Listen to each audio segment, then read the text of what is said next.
when you can't get the big things right,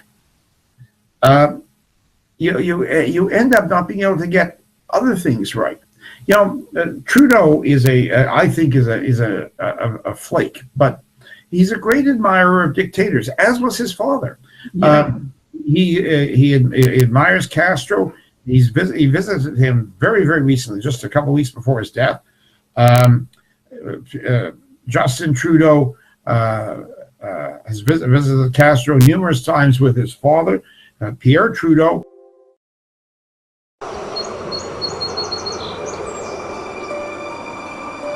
"25 years ago, this was the starting line for Canada's Terry Fox.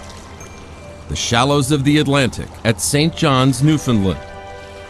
From there, he would head west, into rural provinces, through the streets of Toronto, across countless canyons, and finish near his home in Vancouver, where the sun sets into the Pacific." If I don't make it, nobody would make it. Maybe I won't make it, but if it's up to me, I think I can do it. The Prime Minister has abandoned his commitment. He has betrayed Canadians. A political party promises something in order to get elected and to appear progressive, but then once elected, they shamelessly break that promise. I would call that a massive political deception. What does the Prime Minister call it? Right Honourable Prime Minister. Mr. Speaker, over the past year, we consulted with hundreds of thousands of Canadians to hear their views on transforming our electoral system. It's very clear, as people in this House know, I have long preferred a preferential ballot. The members opposite wanted a proportional representation. The official opposition wanted a referendum. There is no consensus. There is no clear path forward. It would be irresponsible for us to do something that harms Canada's stability when, in fact, what we need is moving forward on growth for the middle class and support. Good evening. I truly wish I could be with you in person this evening to accept this great honor, the Medal of Merit, and to pay tribute to the very important work of the Mayo Medical Center in Israel and its Canadian friends. I know that many of you gathered in the room tonight are, like me, committed to the Mayo Hospital, but also more broadly to the state of Israel and her security and well-being. As I've said many times before and after visiting Israel, standing up for Israel is more than just standing up for her security. It is also standing up for the very values and ideals that our two countries share: democracy, openness, tolerance, compassion, respect for the rule of law, and, perhaps above all, the quest for peace.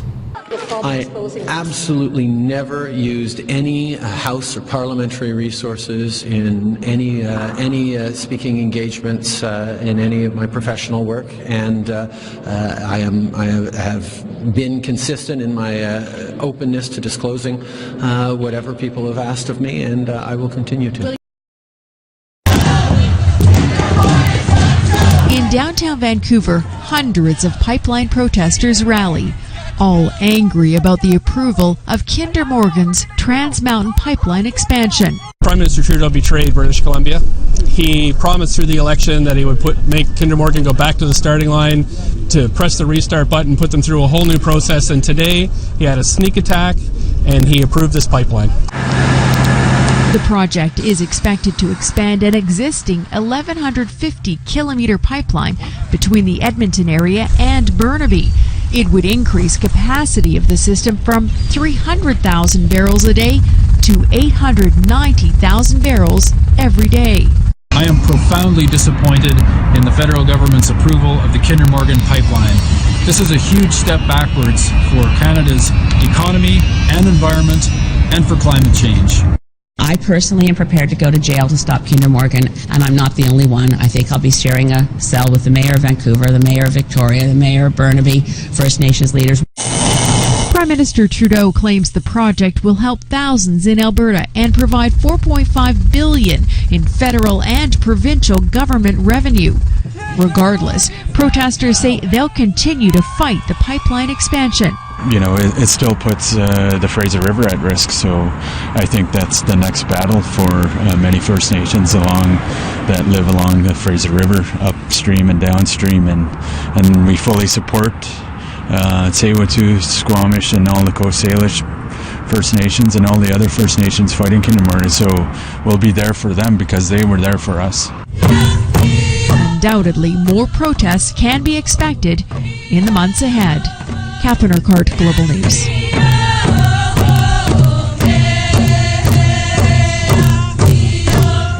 There was a confrontation at Justin Trudeau's town hall last night in Calgary. The Prime Minister facing tough questions after he says he misspoke when talking about phasing out the oil sands. With more, I'm joined by CTV's Michel Boyer. He's with us from Ottawa this morning. Michel, most of these sessions have been pretty friendly towards the Prime Minister. You're going to tell us about what happened last night. How did it all play out? Yeah, it was a little feisty yesterday in Calgary. There was some good, but there was also some bad. Of course, Justin Trudeau essentially in the Lion's Den yesterday, not screening or vetting exactly who was going to be at that town hall, similar to all the other town halls that he's had across the country so far. But yesterday, he did come under fire from one person who was in the audience. I want you to take a look at the exchange. You've been saying two different messages. Down east, you've been telling people that you want to kill the single biggest employer in our province. You're in Alberta right now, sir. You're not in Ottawa. Yet when you come to Calgary, you tell people you're sorry. Well, I'm sorry. I'm a little confused. There is one of two things, Mr. Prime Minister. You're either a liar or you're confused. And I'm beginning to think it's both.